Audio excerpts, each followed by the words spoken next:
Hunger, one of the world's many problems. More than 795 million people do not have access to food or clean water. The whole question of world hunger obviously is a really important one. Within school, we teach it in grade 12 through social justice, in grade 10 through social justice in the religion program. We're sure that the history courses and the social science courses also deal with it. Like if I were to make people aware of one thing regarding hunger, I think a lot of people, when they think of the topic, they picture obviously people in distress and people that are hungry, often children. But what they don't often understand is often as far as violence that is going on behind the scenes, a lot of the hunger that exists in the world is a result of war. And I think that would be an angle that's really important for people to understand, that it's not simply a climate scenario with drought, although that contributes, but the whole notion of the connection between war and poverty and hunger is an important connection for young people to make. So that's what I would focus on. As a society, we sit back, not thinking about all the people who are starving in the world. We do not realize that world hunger is a persistent and insidious condition that can affect generations of people in a geographic region. Those living with hunger face a huge amount of problems that go farther than lack of food and money. World hunger is obviously a travesty, and I think the biggest travesty of it all is that we have enough food, we have enough resources that everyone in the world could be fed.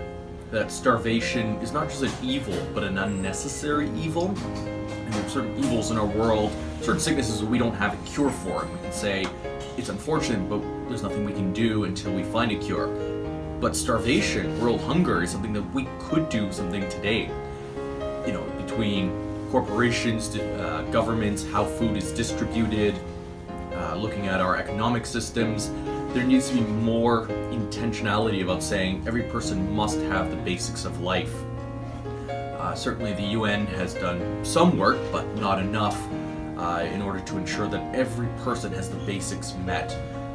Food, adequate shelter, safety, and I think it's a travesty when all of those could be possible, and the only reason they're not is human stubbornness or lack of cooperation, or people whose self-interest takes over, and I'm so focused on getting what I want that I'm not interested in the person next to me or person halfway around the world. Thank you. First, I'll ask you, why should you care? Why should we care? For most people, if you think about hunger, they don't have to go far back on their own family history, maybe in their own lives, or their parents' lives, or their grandparents' lives, to remember an experience of hunger. I really find an audience where people can go back very far without that experience. Some are driven by compassion, feel it's perhaps one of the fundamental acts of humanity. Others worry about peace and security, stability in the world.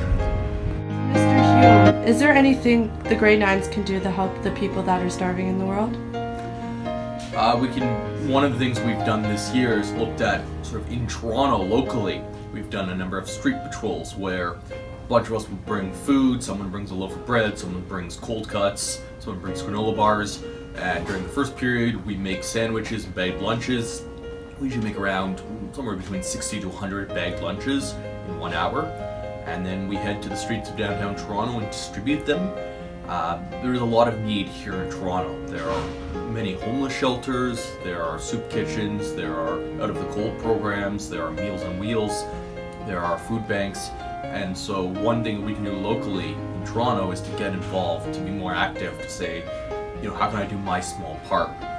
Certainly combating poverty, even in the city alone, is a huge task. There's no quick, easy solution. But the more people who get involved, and getting involved has two benefits. One, it obviously provides immediate needs. Charity, you're hungry, we put together a sandwich, this will at least fix your hunger for the next few hours. But the other thing, by getting involved, it helps us to become more aware of the needs.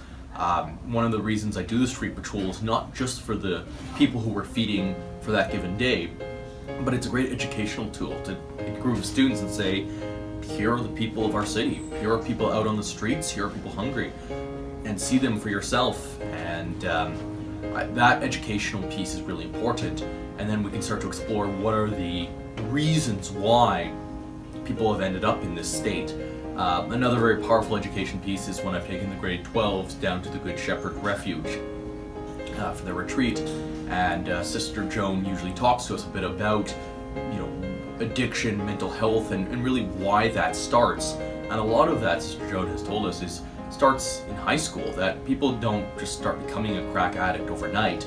Often has to do with acceptance, that they do not feel accepted, they're seeking some sort of solace, they're experiencing some sort of brokenness, and so things like exclusion in high school or not fitting in the family can ultimately, if left to fester over time, can ultimately lead to drug and alcohol consumption, which can ultimately lead to addiction, which ultimately in 10, 20 years can lead to people being on the streets. And so Sister Jones talked about how sometimes we don't think about people on the streets, their problems starting in high school, but one of the things that she has asked our grade 12s is to be very aware of including everyone, of ensuring that people are not left out, feeling that people are not isolated, depressed, that people are not socially marginalized.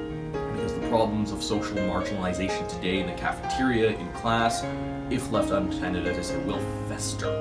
So that's another educational piece. Now, are you ready to make a change?